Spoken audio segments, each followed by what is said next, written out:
कहते हैं इस पृथ्वी पर काफी रहस्य छुपे हुए हैं। यहाँ पर एक दुनिया नहीं बल्कि कई दुनिया हैं, जैसे कि इंसानों की दुनिया तो कभी भूत प्रेतों की दुनिया। आपको पता है कि हम इंसान उस भूत प्रेत की दुनिया में कैसे जा सकते हैं? मरने के बाद इंसान उन भूत प्रेत की दुनियाओं में जा सकता है। आज आपको एक ऐसी ही कहानी सुनाता हूँ। नमस्कार दोस्तों, राउंड अप हॉरर में आप सभी का स्वागत है। मैं लेकर आया हूँ एक ऐसी कहानी जिसे सुनकर आपकी रोंगटे खड़े हो जाएंगे। अगर इस कहानी को आप अकेले सुन रहे हैं तो अभी स्किप कर दो और सुबह सुन लेना। तो चलो, डर की दुनिया में आप सभी का स्वागत है। बढ़ते हैं कहानी की तरफ। बहुत दिनों से मैं अपनी लेखनी के साथ अपने भूतों की दुनिया से दूर रहा, पर कल रात मुझे नींद न आने से बेहद बेचैनी सी महसूस हो रही थी। बहुत दिनों बाद अपने दोस्त असलम की याद हो आई। असलम मेरे बचपन का दोस्त ढाका में अपने परिवार के साथ एक फ्लैट में रहता था। उससे आखिरी बार बात हुई थी कोई 4 महीने पहले, जब हम दोनों साथ में ढाका से कोई 200 मील दूरी एक छोटे से कस्बे में किसी कारण गए थे। वहां से निकलते निकलते तकरीबन शाम के 4 बज गए थे। दोनों अंतिम पैसेंजर ट्रेन में प्रथम श्रेणी के डिब्बे में थे। डिब्बे तकरीबन खाली ही था। हमारे अलावा कोई 5 लोग और भी अगले स्टेशन पर उतर गए। अब उस डब्बे में हम अकेले दोनों ही थे।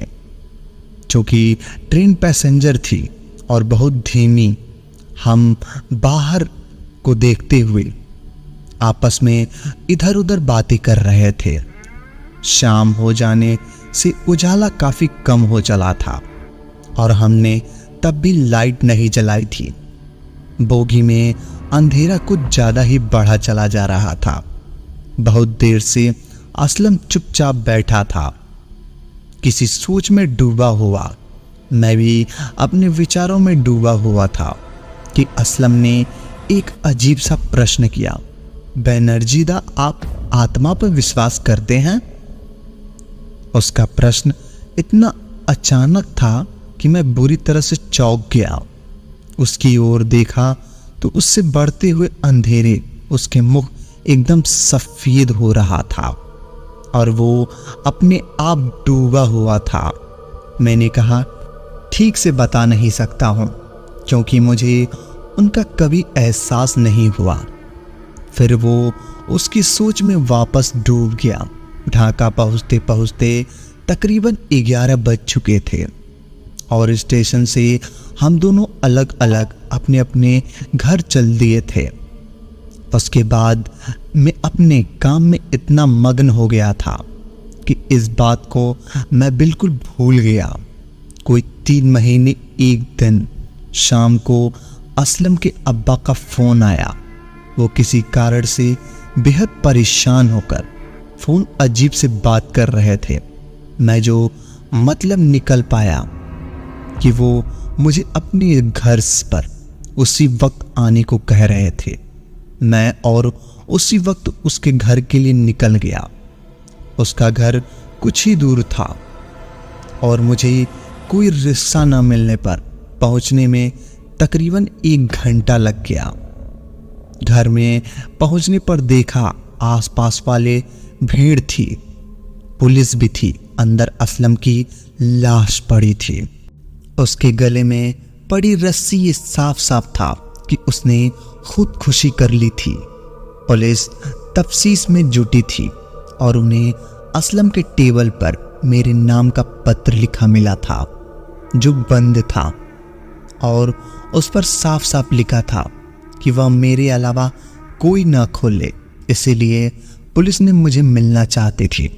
घर पर भीड़ और पुलिस देखकर और असलम के अब्बा के उस फ़ोन कॉल ने मुझे किसी अनहोनी से होने से पहले इशारा कर दिया था। मैं असली बात जानने के लिए उत्सुक था, अतः मैं तेज़ी से अंदर भागा। वहाँ स्थित मुझे बेहद विचलित कर दिया। मेरे सामने धरती पर उतरा रखा था मेरे मित्र का शरीर, गले में अभी तक पड़ी रस्सी का टुकड़ा जिसको काटकर पंखे से नीचे उतारा गया था। बाकी का हिस्सा पंखे में ही लटका था।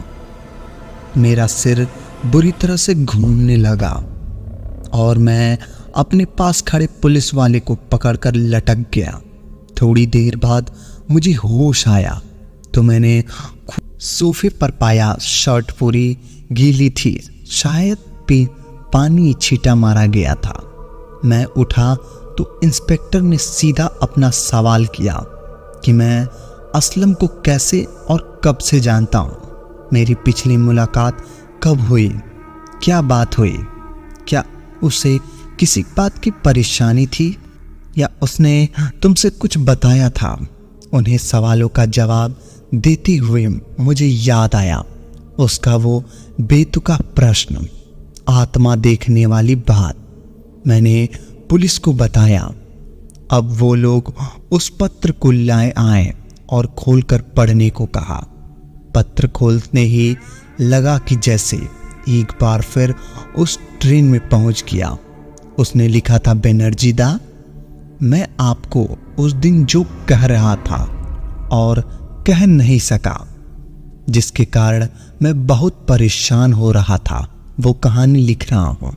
मैं तकरीबन 7 महीने पहले जब बीरपुर गांव में गया था और कुछ दिन अपने काम के लिए रुक गया था। वहाँ मेरे साथ एक आदमी रहीम काम करता था। वो अपने पिता हकीम खां के साथ रहता था।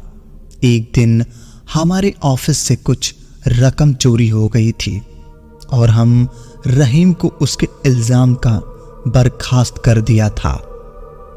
वो बहुत मिन्नत कर रहा है पर मालिक कुछ भी नहीं सुनते हैं। जिस समय वो चोरी हुई थी उस समय हम लोग उस स्थान से दूर दूसरी जगह काम कर रहे थे और मैं ही मालिक से ये बात बोलकर उनको इल्ज़ाम मुक्त करवा रहा था। लेकिन मालिक जी के गर्म मिजाज से वाकिफ मैं उसको कोई मदद नहीं कर पाया। उसके बाद अगले दिन गांव के बाहर के बरगद पर उसकी लाश लटकती मिली। अगले दिन उसके पिता की लाश भी उसी पेड़ पर लटकती मिली। सभी बहुत दुखी हो जाते हैं। मैं तकरीबन 2 दिन बाद एक बार जब वो उनके इलाके से गुजर रहा था, आखिर क्यों किया था उसने अपने ही घर में आत्महत्या, आखिर उसने किस लाश की बात की थी, जानने के लिए मिलते हैं अगले भाग में। तब तक के लिए धन्यवाद। अगर कहानी पसंद आई हो तो वीडियो को लाइक और चैनल को सब्सक्राइब कर दो ताकि हमारी आने वाली कहानियाँ सबसे पहले आप तक पहुँचे। धन्यवाद।